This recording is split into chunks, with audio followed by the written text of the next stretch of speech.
Dito naman ako, pero bago ang lahat, paki-like na and share, subscribe my channel para updated po kayo.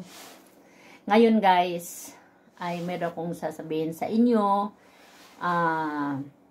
na tungkol sa anak ko guys, na 2 beses na decline dito sa Australia. Ibig sabihin, hindi na-granted. 2 beses na guys. Nung una kasi guys, kaibigan ko lang ang gumawa sa visa niya, yung nag-apply.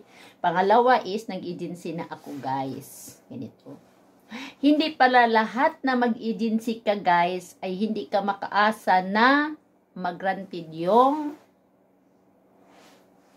papahulidihon mo sa lugar na kung saan ka man. Kasi ako guys, is parang natiwala ako na baka dahil sa nagkakamali yung lahat na pinipilapan noon, nung unang punta dito is yan ang nangyari na hindi nag-granted anak ko. Pangalawa ngayon, nag-agency na ako. Meron akong pera na doon para sa anak ko na 338,000 pesos na parang shoe money niya doon. At ganun pa rin guys. Kasi meron ng family ties, economic ties. Di ko alam guys, yung anak mo meron ng yung bahay doon pinapaupahan. Ngayon nga, merong nag-i-stay doon, nag-holiday doon sa property namin doon. At yun, ganun pa rin guys. Ang inisip ko ngayon guys, siguro yung mga kababayan natin na naiinggit sa'yo kung anong pinag-iinggitan nila sa buhay, ito sa atin is gumagawa sila ng paraan na yung mga relative nyo ay hindi makapunta kung saan man kayo na gusto nyong mag-holiday visa. Kaya kahit mag-agency pa yan, kung gagawa ng paraan yan sa mga kababayan natin or kalahi man natin na nandito na ayaw nila na makapasyal or makahulidi yung mga kamag-anak natin is gagawan. Kasi nga yung anak ko is anak ko yun, malaking pera sa bangko, plus nakaano na kung anong hiningi sa agency, naka-provide siya.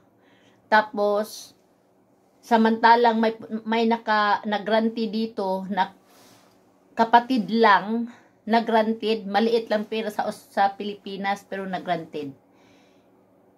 Kaya naisip ko guys, kung meron kung saan man kayo, kung gusto nyo magpahuli din ng mga anak nyo, iisipin nyo muna kahit mag-agency kayo kung may magsisira lang sa inyo sa pupuntahan ng anak mo na doon mag-holiday. Huwag na lang yung gawin mag-agency guys. Kayo na lang ang kung marunong kayong mag-apply, kayo na lang. Kasi kahit anong laki pang babayaran mo sa agency, pag hindi talaga yan na-granted, hindi nila yan ibabalik guys. Kaya na-disappointed ako. Oo. Kasi kababayan lang natin guys, ganun ang gagawin nila. Kaya yan ang tatandaan nyo guys. Oo. Kasi kahit anong bait ko sa kanila guys, kung sisiraan ka nila, sisiraan ka talaga nila guys. Kaya yun, kung nagsusumbong yan sa immigration, kung anong pinagsasabi nila, pinagchuchu-chuchu, yun ang mangyayari. Mahirap guys. Oo.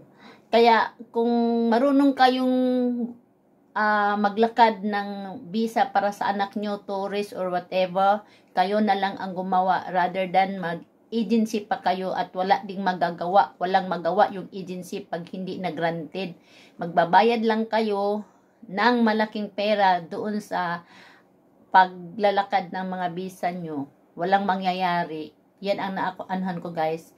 Imagine, nabayad ko sa agency, parang silang lumakad lahat kasi nagkamali nung una dahil kaibigan ko lang ang pinapagawa ko, pinapa-apply ko sa visa ng anak ko. Ngayon nag-agency, ganun pa rin guys. Nagbayad ako sa agency is 20,600. Imagine nyo na guys. Kaya, at iba pa yung gibayad sa visa. Iba pa yung gibayad sa visa, iba pa yung biometric. Tapos nung una, i-apply ko ng 6 month kasi baka ibaba nila, at least sila ang immigration ang magbigay ng kung mag-granted or not. At least mabigyan nila, pero hindi nag-medical, pero walang nangyari guys. Medyo maliit pa yung gasto ko noon kasi ang binabayaran ko lang noon biometric lang, at saka biometric lang guys, at saka medical. Pero ganun din, hindi din na-granted. Kasi ganito, ganyan. Ngayon, nag-biometric na naman kasi yung biometric hindi nagamit. Nag-agency na ako guys, lahat-lahat. Nagbayad na ako sa agency, nag-provide na kami lahat. O ganun pa rin. Kung may gagawa sa'yo ng masama or may gagawa-gawa ng mga sa immigration na walang katotohanan, ganun pa rin guys. Mabuti pa guys, kung gusto nyong magpahuli din ng mga karelative nyo, wag na lang nyong isabi kahit noon. Wag nyong sabihin na may kayo na maghuli din yung mga anak nyo, kasi pag nag-away kayo o nagagalit siya sa'yo, gagawa ng paraan nila guys na mga relative nyo ay hindi makapunta. Kaya ito, aral ko to guys. Gumamit pa ako ng agency. Kaya kung gusto nyo magpahuli din ng mga kamag-anak nyo, wag nyong ipagsasabi. Kahit maghuhuli di lang yan, gagawa nila ng istorya yan. Parang hindi makapunta, hindi mag-granted. Kaya mag-agency ka or hindi, parehas ra ang result. Parehas din yan dito. Kahit mag-agency ka, mahal dito kaysa Pilipinas. Oo. Kasi pag sinisiraan ka na, yun, wala talaga kang magawa. Kaya ngayon, hindi pa kami nag-apila, kasi nung una hindi kami nag-apila. Ngayon, kung mag-aapila kami, imagine, babayaran namin is $3,500. Pero yung asawa ko is pensioner. $1.5. $1,500. Oo guys. Pero mag-aantay kami ng 2 to 3 years ang saka mo pa yan nalalaman. Kaya hindi pa kami guys, hindi pa kami nag-apila diretso. Ay nagtanong-tanong muna kami dito kung anong dapat namin gagawin para lang naman hindi din masayang yung nagasto namin, yung maghuli yung anak ko dito guys. Ang ginawa ko is nagtanong muna kami ng anong dapat namin gawin bago kami mag-apila. Kasi kung mag-apila din kayo guys, ganun din, mahal pa. Walang kasiguruan kung i-granted nila or hindi. Hindi ko alam kung dito, kasi yung nung una, pangalan ng Pilipina doon sa atin, doon sa Makati, hindi niya granted. Tapos kung dito yan, hindi rin, wala rin guys, talaga. Kaya, kung nasaan man kayo guys, kung gusto nyo na yung mga relative nyo ay papupuntahin nyo, papahulidihin kung saan man kayo, huwag nyong isabi kahit sa kaibigan nyo guys, kasi pag nagkagalit yan sa'yo, pag naiinggit yan sa'yo, yan magagawa yan talaga ng paraan, sa totoo lang. Yan ang aral ko, yan ang yung plano ko dati na sinasabi ko na pahulidihin ko yung anak ko dito. Yun ang nangyari. Kaya para ako na disappointed at saka alam mo, talagang totoo lang. Gusto kong umiyak. Kaya kung gusto nyo magpahuli din ng mga kamag-anak nyo, kayo na lang ang gagawa, mag-apply. I-search nyo na lang dun sa sa online. Kaysa mag-agency kayo na wala din silang magawa. Pag nag-granted, mahal pa ang bayad. Hindi ka sure na mag-granted or not. Ganun pa rin ang babayaran mo. Ikaw pa magbili ng visa. Magbayad ka pa sa sa kanila. Kaya hindi na ako, ayoko nang parang nawalan ako ng pag-asa. Oo. Sa bagay, kung di na namin kaya dito sa Australia, is doon na kami sa Pinas magpupurgod.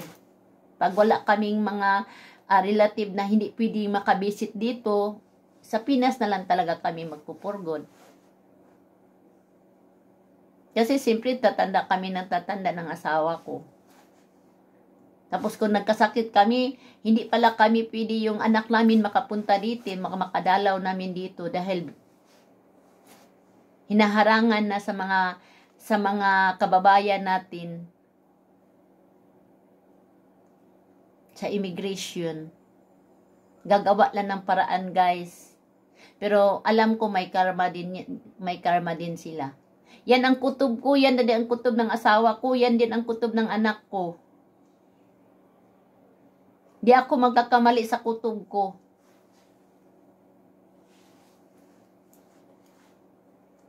Kaya, ganito na lang, guys. Kahit kababayan natin pala yan. Basta, kahit close mo yan, huwag mo na talagang yung ipagsasabi kung anong plano nyo sa mga kamag-anak nyo. Gusto nyo pahulidihin dito, wala. Pag sabihin mo, gusto nyo magpahulidihin yung relative, sabihin nyo, hindi. Kasi hindi kami maka-afford. Meron naman akong ikapakita. Kasi, meron naman akong business dito. Hindi naman kami tumira ng hindi naman kami homeless dito. Katunayan nga, per week ang bayad namin dito. Mas malaki pang sasahurin ko sa kanila. Kaya huwag kayong magtiwala, guys. Yan ang advice ko sa inyo. Sana natutunan nyo yung anuhan ko. Yung nadaanan ko. Advice ko lang sa inyo lahat. Kayo na ang gumawa kung pagpahulidi kayo ng mga kamag-anak nyo, kayo na lang ang mag-apply. Huwag na lang kayong mag-agency. Basta mag-tourist lang, huwag na lang. Kasi magbayad lang kayo ng malaki. Makagasto lang kayo ng malaki, wala silang magagawa sa iyo. Tutulong yan sila, oo, pero hindi sila ang hindi sila nagra-grant. Hindi sila ang nagra-granted. Sayang lang ang ibabayad mo sa kanila. Sa totoo lang talaga. Ito ang aral ko. Kaya natakot ako na magpahuli din ng isang anak ko dito kasi baka ganun din ang mangyari. Tapos magmahal pa yung gasto ko. Kaya ayaw ko na lang. Kami na lang ang magantay na lang kami kung yung tinatawagan namin kung anong sasabihin sa amin. Nagantay pa kami hanggang ngayon wala pang reply. Kaya takot kaming mag-apply ng anak kong isa mag-holiday dito kasi baka ganun din ang mangyayari na walang mapupuntahan. Ang hirap nun, di ba? Ganun yung ginagawa ng mga kababayan natin kahit saan pala, di ba? Kung talagang ahas talaga, guys.